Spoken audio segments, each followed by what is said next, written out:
2016, previously granted PDQ Food Stores Inc. for renovations and approved architectural and site design plans at 6400 Monona Drive and 105 East Broadway. Case number 2-013-2017. All right. And do we have someone to give us an overview of the probably just the proposed changes, just a brief overview for the public hearing section, and then we'll close the public hearing, and then we'll move on to the consideration where we'll be able to ask clarifying questions. Okay, sounds good. Good evening. My name is Dan Bertler, Supreme Structures. In 25 years, I don't think I ever said going to say this, but I'm here on behalf of Quick Trip. Obviously, everyone knows that PDQ is purchased out by Quick Trip. Obviously, or in the process of in the next couple weeks. I'm with Jeff Davis tonight from Angus Young Architects. Couple quick things about Quick Trip. This is going to be the first one in Monona, I believe.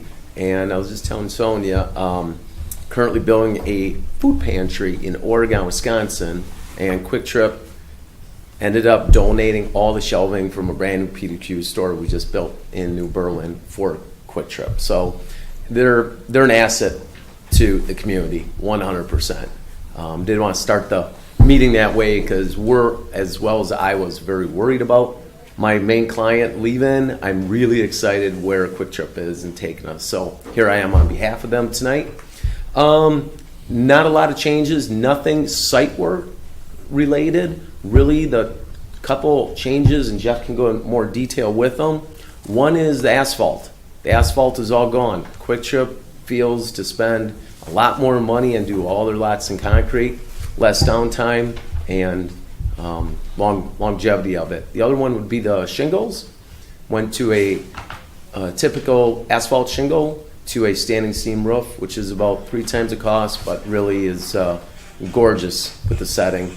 And the other one is they subtracted a little bit of stone and added a little bit more of their brick, which I feel is a great contrast. And those would be the only 3 changes. Oh, I'm sorry. And the bollards. We had some bollards for liability reasons along the front and along the side. And those are really the only changes from the previous PDQ and the new name. All right, and might as well. Yeah, can I bring that up right now? Yeah. Okay. Thank you, Mr. Hamburg. Canopy connection. The connection was kind of a trademark for PDQ throughout the years.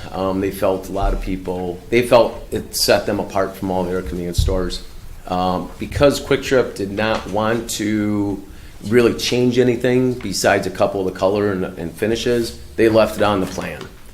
A couple weeks ago, or about a week ago, I found out from the state of Wisconsin reviewer we're having, because it's touching the store and part of the store, the state review is saying, oh my gosh, we got a whole new different animal here. You got SMIC canopy calcs and wind loads in the store. And so I reached back out to Quick Trip and they said, we would prefer not to have that walkway. They don't use it, and it's a little bit less canopy in general. So the renderings you have in your packet, I apologize. Those would be the original ones with the canopy connection. And then last Friday, I emailed Sonia an updated one without the connection.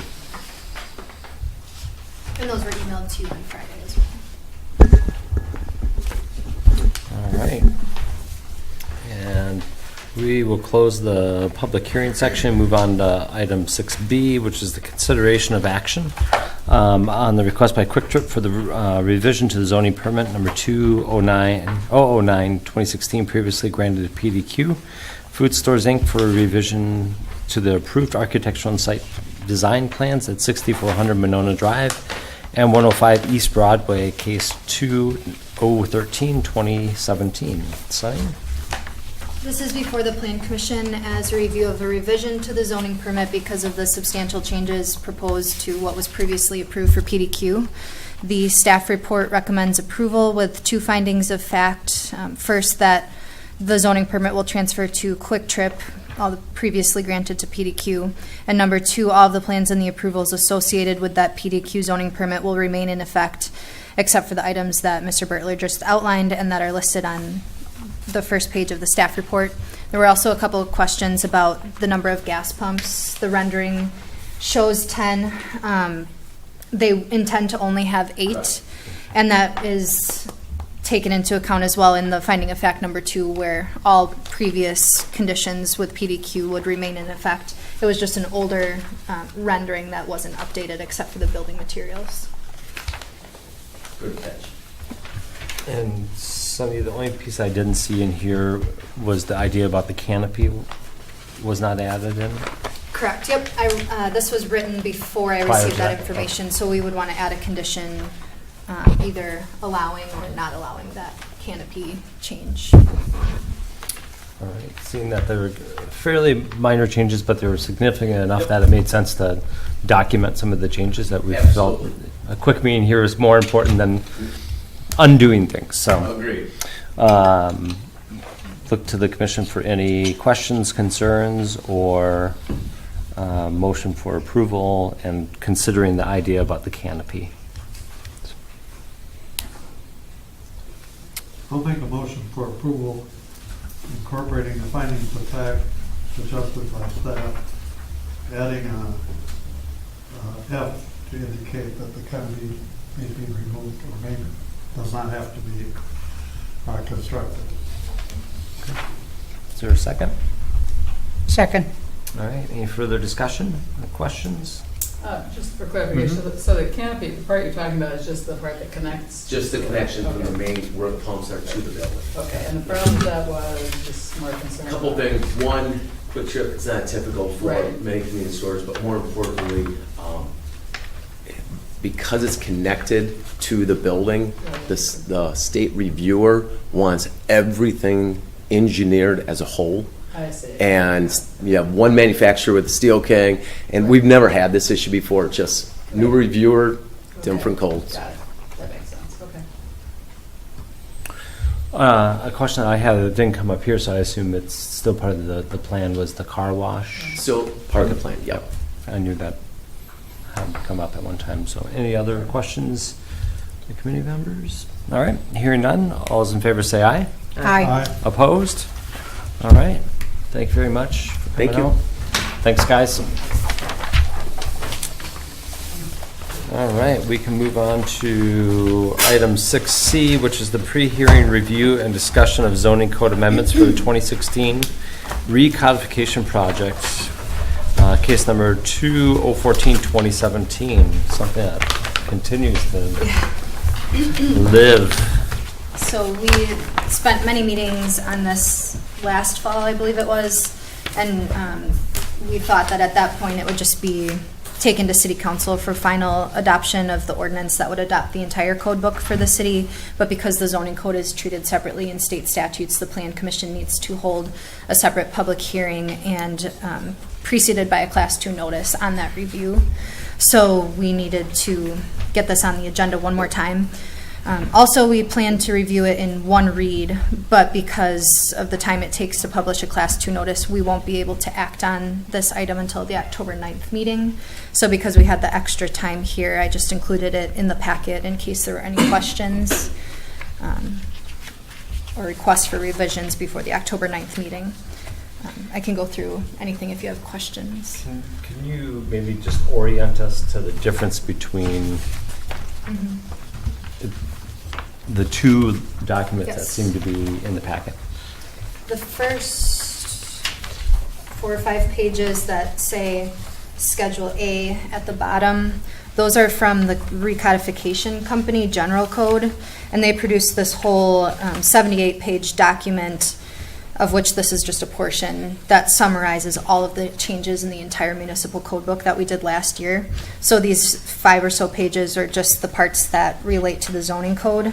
So that summarizes all of the changes that we agreed upon, including the added definitions of things like grading plan, or height, impervious surface, lot coverage, those added regulations, as well as the more minor things such as it refers to it replaces the phrase master plan throughout the zoning code with comprehensive plan. And those are things that I did not include in red line in your packets.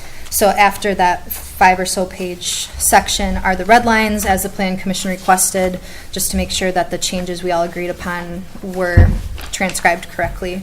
So these are the more major sections that we talked about, with definitions, permitted encroachments into required yards, grading requirements, impervious surface, the historic conservation ordinance, etc.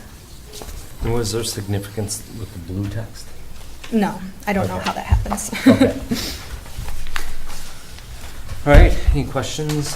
Chris? Couple of quick comments if I could. Okay, I'll start on Schedule A, page 69.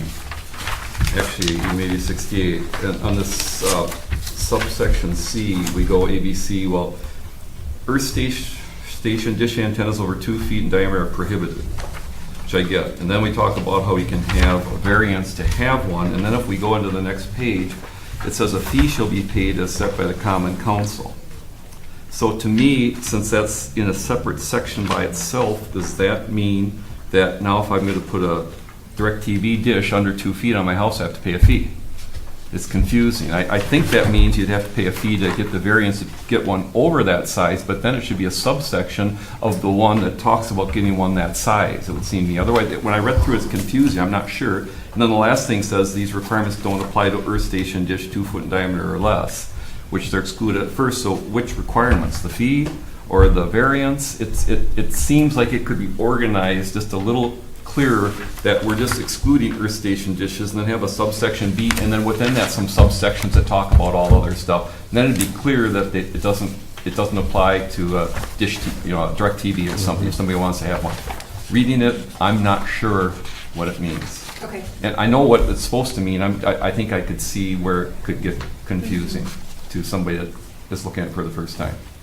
That makes sense? So Yes. if we go into we can get a variance for run over 2 feet, there'll be fees that shall be within a subsection of that first heading. And then its own subsection is something under 2 feet, doesn't need any permits, and you can just put it up. And Sonny, is it correct that the Schedule A, this is like the longhand version of the edits, not what gets published? Correct. I think like in the section, for example, A, B, C, D, and E, those are the actual words that will be published, but the Okay. entire section So on that's why- our station dishes are Yeah. not there. Seems to be if we organized it, made the details about something over 2 foot a subsection of that first initial paragraph that you need a permit, it would be clear that it's a fee for something over 2 feet. Mm-hmm. Okay, then onward to Schedule A, page 72. Question, this is on the historic landmark. And on number 2, right at the top of the page, in the case of new construction, whether the exterior of such construction would be in harmony with the external appearance of other landmarks on the site or nearby. I'm not sure what or nearby means. So if I'm, for example, building a new home next to a landmark, do I have to be in harmony with that landmark? I'm guessing that's not the intent, but it could be misconstrued reading through it. What does in harmony mean? What does it mean? But if it's nearby, now what are we saying? That all the properties nearby a landmark need to be in harmony with that landmark? I'm not sure what it means, where the nearby came from. This is written in a common way that all other Right. landmarks ordinances are in the state, Understood. so I'm not exactly I'm- sure the intent. I'm just reading it to pick it apart. Yeah, Um, I believe it's part of the set of things, similar to a lot of things we do at Plan Commission, Right. that the Landmarks Commission could consider. Right, but to me, it seems like that makes it uncertain what the ordinance is trying to say. And we've had some of those come back to Plan Commission, like what does it truly mean and how do we do it? It looks to me like something we could clean up the intent of. Either it doesn't belong in there, or we should clean up the intent that if you're, I'm not sure what it refers to, quite honestly. So if I'm building new construction on a landmark site, it has to be in harmony, I get that. But if I'm building new construction and it has to be in harmony with the appearance of other landmarks nearby. Is that if that could mean I'm building a new house, new construction near a landmark. somebody could try to twist it into that. And I don't believe that's the intent, but it, watching the attorney down at the other end of the table and he's studying it. It just seems like it's unclear to me why it's there and what it means. I wonder if that could be one that we can look back at what was sent. Well, no matter For what the was said, codification. is it the intention? Yeah. That's the reason. That's why it's nice. That's why I asked for, I like reading the ordinance as it's going to be written, but I also like the red line to see what we changed. Yeah. But see, this way, I go back and I read the ordinance as written, and what do I see? And I love the way you did it, because I read that first without having the benefit of the red line. And I'm reading that and thinking, what does that mean now when I'm reading the ordinance in itself for the first time? I can look into that some Okay. more and maybe suggest something. for the next one. Exactly why you gave us this ahead of time. Mhm. Okay. I have Schedule A73. Okay, on the very bottom of the page, this is talking about the pre-hearing conference with Plan Commission. The last sentence says that the application has to be filed at least 5 days prior to the hearing. Well, and this refers to Plan Commission, we require things 2 weeks before the hearing. It's referring to the public hearing notice needs to be mailed 5 days. Zoning administrator shall send notice of public hearing to adjacent property owners for which, no, you're sending a notice of public hearing for which an application has been filed at least 5 days prior. That would mean the application for the variance or whatever we're looking at has been filed only 5 days before our hearing. If I was the applicant, I'd go and say, hey, it's right in your ordinance. You have to hear it in 5 days. And how do we prepare for it in 5 days? That's definitely not the intent of, I don't know if something's missing I grammatically. agree, but that's Yeah. how it reads. It says, for which an application has been filed at least 5 days prior to the hearing. Well, I would say for which an application has been filed at least 2 weeks before the hearing would seem to meet the way we do it. In our standards. They combined two sentences Yes, they that did. make it And confusing. a sharp applicant can say, you gotta hear it. You have no time to prepare. Here I go. Because there's the one piece about an application has been filed, Yes, and then there's the second piece about, yes, we're going to send them a notice about a public hearing, and we'll do that 5 days before the hearing. yeah. Yeah. So I wonder Well, if there's a way to, we'll send the public notice, but that's for which an application's been filed. yeah. Where the So application was that's- filed 2 weeks so prior. it says it in two different places, but I choose to take 5 days instead Yeah. of 2 weeks. Okay, So, could you just correct that by fixing the wording? Right there. I have no doubt it'll be correct the next time we see it. This is something for you to think about, talk to Bill or whoever else helps put this together and Just make sure flip it we have the forward. intention. Yeah. Okay? Do I get to keep going? Yeah. Thank you. On page 75, access management guidelines. When we created the access management guidelines, we created them specifically for Monona Drive. So where do these apply? Do they still just apply to Monona Drive? And some of my concern is, for example, on corner clearance, low traffic generator, which would be a home, it has to be 75 feet to 100 feet from the intersection if it's signalized. Well, we have homes within an intersection that's signalized, they couldn't get a driveway in. So we wrote these for the business portion of Monona Drive, and I'm a little concerned if these get applied now all over Monona, because they weren't written for the other roads, and we actually have some residential properties that they don't really fit. So it doesn't really, when we wrote them, they were the Monona Drive Access Management Guidelines. Now it just says Access Management Guidelines. They pertain to everywhere around the city, because every word's different. And these were goals at the time. They weren't a set ordinance that shall be this, and I see it, we have the ability to vary it, but I would be a little concerned for some of these. I mean, high traffic generator greater than 100 feet apart, that's tough to do on Monona Drive with our lot sizes. I mean, it's our goal. So I'm just wondering, should we be saying Monona Drive Access Management Guidelines, or should we just leave it generic like it is? It's a question when I read it. Question for the entire commission to weigh in, I'm sure, but we had this conversation a little bit last year, and I think some of the discussion was, well, it should probably also apply to Broadway. Probably. as well as Monona Drive? Broadway's easier to accomplish it, absolutely, than Monona Drive. We haven't had we have such large lots there. In fact, our access management guidelines on Broadway are much tougher. For example, River Place and Pier 37 had to have internal circulation. They were granted one access on each street, two for Pier 37 on Broadway. So yeah, they could apply. And as So do we call it then commercial district access management guidelines? Is this going to be true in the new triangle? Well, it's a commercial district. I'm just asking. We've already approved all the driveways, but you're right. So it's just, I mean, if I saw this as a homeowner, I'd say, holy cow, I can't have a driveway.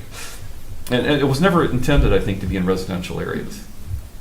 So as a second point, just in general, there's still guidelines, and then a third Right. question that I have is, these were incorporated into the code before the Monona Drive reconstruction and all of the design that went into it, so Yes. are they is this still beneficial to have in the code? You know, I think it's beneficial when an applicant comes on Monona Driveway. We're still trying to combine access points. We're still trying to keep them from having two access points within 50 feet or something. I think they're beneficial to have the guidelines in the commercial district. I'm not sure we ever wrote them to pertain to the residential districts, and we still have some along Monona Drive. So do we call them commercial and multifamily design, access design guidelines? I think that would be a good fit. It might be if the rest of the commission agrees. It should talk about it more than just access management guidelines, because if I'm reading this, that pertains to the entire city. And do you see it as guidelines you want for multifamily structures? So. Well, when I say multifamily, I'm talking about the bigger apartments, Right. because there you do want to control access points. For a duplex or a 4-unit, that's more like residential, but when does it come to us even? St. Teresa, you've got both. You've got apartments and duplexes mixed Mhm. with single family. Right. But on Monona Drive or Broadway, if there's a new multifamily building, I would expect we'd want to have some access management guidelines to, as Sonia said, we can change it, but there are guidelines for an applicant to go for when it's a larger project like commercial, or when I said multifamily, doesn't our zoning ordinance change? We don't even look at something below 4 It units or 2 depends on the units. zoning code, but building codes and refer to multifamily 5 units or more as a commercial. Yeah, that's what I thought. So a 4-unit or a dupe, we wouldn't look at, but 5 units and up, should we have access management guidelines? It would seem that we should have some guidelines. That makes sense. And commercial and multifamily. Tentative language, and Mhm. we can bring it back, and that way We can staff sit can there. chew on it a little bit too. Yeah. Okay, I'm into the red line, the second page of red line, number 11, maximum lot coverage 40%. What is that? It's the single, is that, like, that's what started all this? Yes, that has not changed. And it hasn't been changed. Right. So lot coverage is defined. We added a definition, which wasn't previously there, but it's the portion of the area of the lot covered by structures. So anywhere there's a footprint of a building, and that includes, so covered by all structures, including but not limited to detached garages, But do carports. we still feel like we need that, because is this the primary structure, or does it include the accessory structures? It does include all structures. And So it includes accessory structures. Mhm. So if we have one of these small lots, I don't know if we ever really talked about, because we were so intent on our new numbers, one of these small lots, I'm thinking ones down by me that are by the boat launch, are tiny lots. I don't know if those structures are over 40%, something like that, not allowed then. Those homes all went to ZBA to get variances because of their setback issues anyway. So is the 40%, we never really talked about the 40%, did we? We didn't spend time on it. Because Since it- I've been here, I haven't heard of it being a problem. Okay, all right. Okay, it's just a question. I didn't remember Yeah. spending any time on it, or I thought we were really replacing this with, what we're concerned about was the total impervious on the site, which is why we crafted the new one. What we really care about is the total impervious. So I was surprised to see that still in there. Right, because the difference would be if you eliminated the lot coverage and allowed 65% impervious surface, now you're allowing 65% of the lot to be paved with structural footprints. If they don't have a driveway or a sidewalk Right, or anything else, yeah. Yeah. So, Yeah, I mean, maybe it is sort of double. It kind of, I thought we were refining it to a more clear standard. Well, it kind of allows both because of the 40%, which has been there It before. restricts both. The 40%'s always been in there. Yeah, so if that's Okay. already been there, and then the impervious piece was to make sure that the whole lot doesn't get Paved. paved. so this wouldn't allow, what about Ganser's new Femrite Drive development? That's a good question. I don't know Those if are it'll- CDD, so we reviewed that on a case-by-case as a planned community development. So that gets variances from all of the standards, including setbacks. Yeah, I have mixed feelings about this because now we have some really big lots, we have some really little lots. Lots in this city are not cheap. I mean, you can't, and, you know, do we like urban sprawl? Because that's what we're doing by limiting. You know, I think we need to maintain flexibility. I mean, they say that, and I live in a neighborhood that says you have to have 75 feet, but,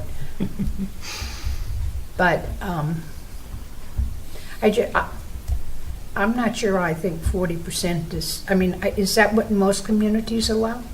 I do believe it's pretty consistent. Like I said, I don't think it's ever been a problem, and if you increase that to 50 or 65%, you're allowing more mass of structures on the property. I'm not sure if that's something that you want to go for. If it is, you can go in that direction. But it limits the structural masses to 40% of the lot, and then that additional 25% can be paved surfaces. So, Isn't there flexibility built in with any request above and beyond the special exceptions Yeah. that go to this? We can go to the ZBA. ZBA is a tough, But you have to, That's you have to. tough. Well, everyone in your neighborhood had to go through it, you said? yeah. So, But You they have to did. prove hardship. well, Which would be size of lot, yeah, which, do we need potentially. to change it, is my question? I don't know. well, so if this was in effect when those houses were built near the boat landing at Tonyawanda, Mhm. then I guess I'm okay with leaving it in. I mean, it seems like, I think, I would be concerned about allowing more mass, and I'd rather have people have to go through something if they were gonna do that. Agreed. I just have, you know, when you have a little lot, But if it is we have substandard lots. Right. I mean, the minimum, it's what, 10,000 square feet is the lot size now, but not all lots are 10,000. So what happens if you have a 50-foot wide lot? You say you can only put, you know, an outhouse-sized toilet on that, but you could build it 10 feet high? No, because we have limits on that They go to the ZBA. One example I would give, which and it's hard for people to go to ZBA, is we have a lot of small homes on small lots, and we're really encouraging families, and we're talking about changing setbacks and doing things so that they can add on a garage and things, and a lot of those homes, then they could exceed 40%, and it's overwhelming for somebody to have to go and exceed 40%, or go to ZBA, I'm sorry, and they might choose not to do it for that, or it might be hard to say, well, I have a hardship, I need a bigger house. So I have a hardship, so I want to add on to my home. And I don't know if our homes hit it. The reason I bring this up is because I didn't think after we went through all this other stuff quite thoroughly that we were going to have both of them in there. And I just wanted to bring the question up if that was our intention. But these small lots that we talk about that we have to change variances for, and they want to add a garage and add on so they can have a second or a third bedroom or whatever, will they have an issue with this? I don't know the answer.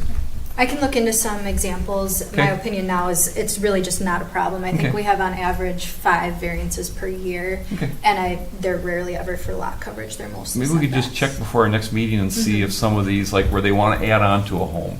And you tell a young family, say, you got to go to ZBA, it's like, ooh. Yeah, have there ever been any inquiries to And the it's to the expensive to go city to around ZBA. a building permit where this has deterred them? I What's think the it would be cost helpful. for ZBA now? $200, $250? It'd just be nice to know if we're, too. Yeah, well, in fact, the question Brian just asked, Yeah. I mean. We'll ask if there's ever been inquiry Okay. and that this on that has, issue, yeah. I have been Cause here concern. since 2011, and I've never had a lot coverage Okay. variance. All right. Or anybody requesting potentially a building permit or inquiring where this has deterred them. And we might Yeah. not have, a tally sheet, but I think we might be able to have a, Marty might remember. yeah. So if you have a 6,000 square foot, you could build a 2,400 square foot. Yeah, which is pretty big on that. Yeah. Yeah, it is. Okay, if I could go on to section, it's like, turn 2 more pages and on the back side, section 13-164, historic conservation. On the very bottom, it looks like something's missing. It says, when the city planner determines, and then you go to the next page, it says commission, period. So it just feels like something got truncated. Yeah. I was editing this in PDF because Yeah. I didn't have the originals. So something got truncated something's there. out of order. And then on the bottom of that next page where it says commission, on number 2, again, I just highlighted that nearby that we're talking about. If we find out something, but it's in there also, so I just highlighted that. And then my last comment was on this historic preservation, and you had told me before, and I don't recall because I didn't really read it in the ordinance. What if somebody nominates your house for a historic landmark and you don't want to be a historic landmark? How's that work? I didn't really read it. Talk about that. It says, Yeah. we did talk about it, but it says in here, any person can nominate a site. And then we talked about, was it, Sonia, that the restriction can be put on, they have to be mutual restrictions, and then the city has to buy it if the owner doesn't agree to the restrictions? Is that how it's? That sounds correct from my recollection, but I think it is, but I just want to Yeah. make sure it's worded in here well, so if somebody says, yeah, I don't like that person, I'm gonna really tie their hands so they can't do anything at home, because I don't want them to ever change that home because they're next to me and I want my place to stay the way it is. I don't want them to rebuild, I don't want them to do anything, so I'm gonna make it a landmark. I know it's an extraordinary thing to say, but I just want to make sure somebody can't be forced into a landmark status that doesn't want it and can be limited on what they can do for their property. I think there was a vehicle for that. I remember we talked about it. And only thing I read in here was if you're negotiating the terms, then the city has to be mutually negotiated, and then I believe if they wanted to do something, they had to buy it out. But again, when I read through it, it was a little murky, so, I'll review it and I can summarize that. perfect. Thank you. All right. Any other questions? No, I just noticed typos. All right. In the definitions, 13.1, under H, impervious surface, is the word buildings in the second line. Okay. Minor typos, good. Just jumped out and all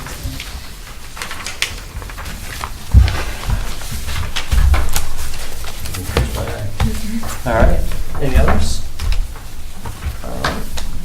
So a couple minor changes, and we'll be able to review that next time. And then. And thanks for giving us both copies. Yeah. I mean, it's helpful. We're almost done with the process, and then we'll Yeah. pick sign code. Oh, we'll talk about that coming up. Recommendation on the 2018 Planning Department operating budget.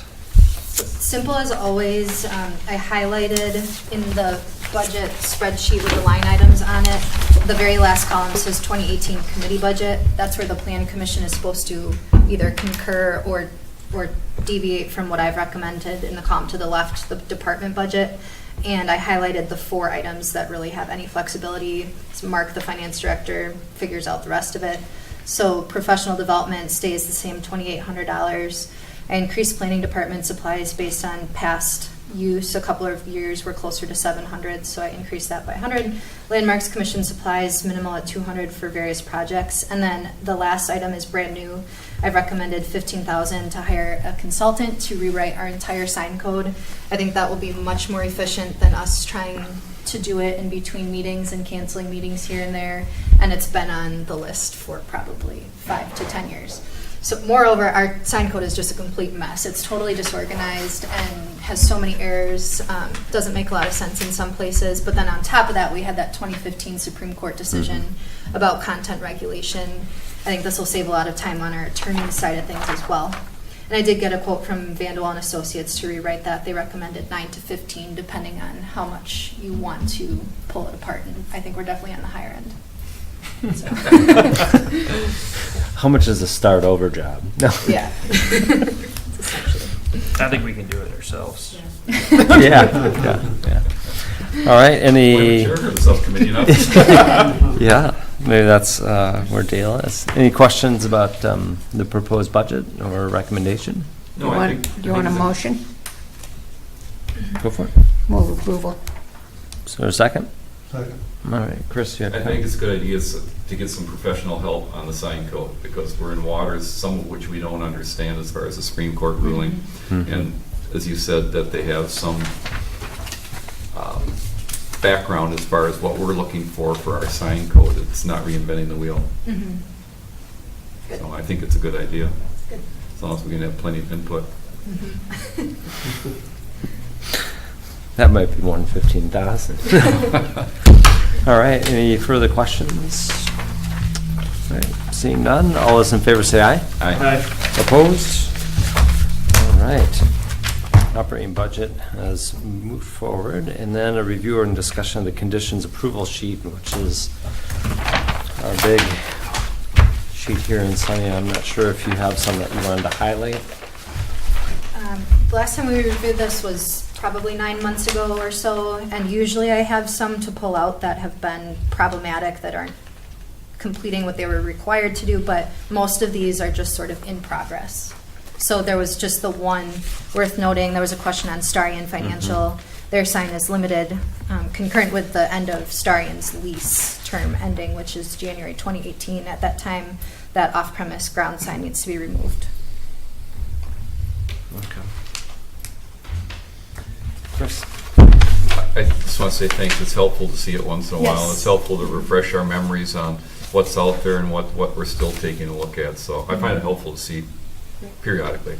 Good, and it's just informative too on some things like Taco Bell we approved a long Exactly. time ago, and they'll be starting here in 2 weeks. And we all get questions on status Yep. of projects. This is helpful. I just have a question on housekeeping matters. Mhm. Is it, would it be too much to ask to have this included in all of our packets? Or every other, maybe once a month? It wouldn't be too much because I update it all the time, but I don't know if you want to see it that often. It doesn't change too quickly. Just be Maybe. part of the digital copy that you send out too, Yeah. that you print it out every time. I mean, I think having a part of kind of just our routine helps us. What I find difficult is when we have a question, it's like, oh yeah, we should look at that thing again. Mhm. And then it just seems haphazard rather than just part of the way we do business, that, you know, we've set all these things up. We ought to monitor how they're going throughout time. And if it's work that you're already doing, I don't want to cause additional work just to have it be something additional if there's no big changes, but if it's work that's already being done, we might as well review it. Chris? Would it be possible to have it in our packet, like the first meeting of each month or something like that? Yep, I can do that. It's a lot easier to mark on and Mm-hmm. mark up when I have a piece of paper. I don't want to kill trees, but Make the font smaller, fit it all in one page. if it gets any smaller, my old eyes can't read it. Yeah, I don't know. But thank you, that would be helpful, Mhm. just to keep me on top of it. All right, 7, which is staff reports, 7A, staff report regarding the status of development projects. And we have an that must be A1, upcoming meetings, October 9th, the 23rd, and 13th. Yeah, just noting that those 3 meetings, we'll definitely have October 9th. It's likely that we'll have October 23rd, and then the second meeting in November is really close to Thanksgiving. We'll probably end up canceling that and then have one meeting in December as well. So that's the rest of the year. And then item A, next meeting we'll have action on this zoning code recommendation to council. B, the riverfront developer is working on their landscaping and lighting revisions as part of those many conditions that we approved with the Galway company's plans. C, the Woodspring Suites Hotel, they did tell me that they wanted to come back soon for approval. And earlier today, you got that long email from another hotel in the area with a lot of concerns listed. So review that and I can look into it. And if you have any questions, you can give me a call or send me an email about things that you would like me to look into more before we have to review that more. Item D, Walmart would like to submit plans for some paint color changes to their building, and I believe it involves two things. One, on some Walmarts in other areas, I've noticed they're changing to a cooler tone, like a blue and a gray, which is a pretty substantial deviation from what we have, the warmer earth tone brown colors with the brown brick. And then they also want to paint an entire corner of the building blaze orange. So this is sort of to symbolize a tower, like they're calling it a pickup tower. So they'll put an additional sign on there and it sort of acts as additional signage. So that's something that we're looking into as well and researching before they submit an application. Question, so they want to take all that beautiful brick and paint it? They do. I haven't seen plans, but that was what the phone conversation Alternate was. colors. I mean, we're not, that sounds. I would take a look at, I mean, I think what they want to do with the blaze orange, you can now order and your Right. groceries and pick them up. Mhm. I can tell you that at least in Florida, where my mother is, they have orange signs. They don't have an orange building. Okay. So it might be interesting to take a look at what they've done with other Walmart buildings. Sound real appealing, right? No, it might be helpful if that application, or when the application comes in, if we can have a copy or some summary, early reading on what was approved. And Mhm. I know that you normally embed a lot of that in the staff report, but Mhm. if some of that already exists, it might help some of us get up to speed on the discussion that went into the approval process to begin with. Sure. Chris? I can just say that was a very long and arduous approval process, and the aesthetics of that building were key to allowing it to be sited on that lot, on how it would look and how it would portray Monona from the Beltline. That was a big issue to the Planning Commission. Yeah, if I take that and then just add the discussion I know that we had about Speedway and the sign of the gas, I mean, the significant discussion that went into that sign, I could only imagine if that sign just wanted an outline in a different color of how And if difficult that's it what they're was. doing, that's a private driveway, they can mark the street in orange arrows. They have lots of options. All right. Because I'm not going to be looking up at, Yeah.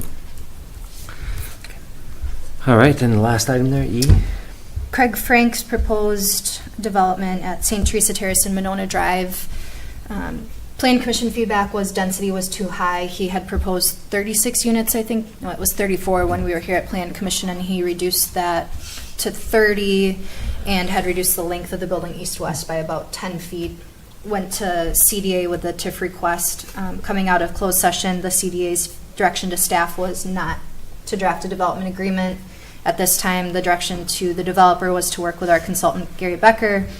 That may or may not still be happening. In the meantime, his option to purchase the lot has expired or will expire soon. So I think he needs to approach the property owner again to renegotiate that option to purchase, as well as rework the numbers on a TIF request before he would come back here. Okay. All right, and then 7B is Plan Commission request for information regarding or concerning development projects. Okay. Susan, anything? No? Chris? Well, in regards to staff's previous presentation, we're not having a meeting in 2 weeks? We're not. I'm not sure why. 5 days from wedding, and I have everything done, so I'm just Well, gonna, we sure wish you the best of luck and an awesome Thank you. little trip afterwards. thank you, Mhm. it'll be fun. Hope that's great. Hope you have some good Congrats. weather. Yeah, be nice. Rob, anything from you? Other projects? Kathy?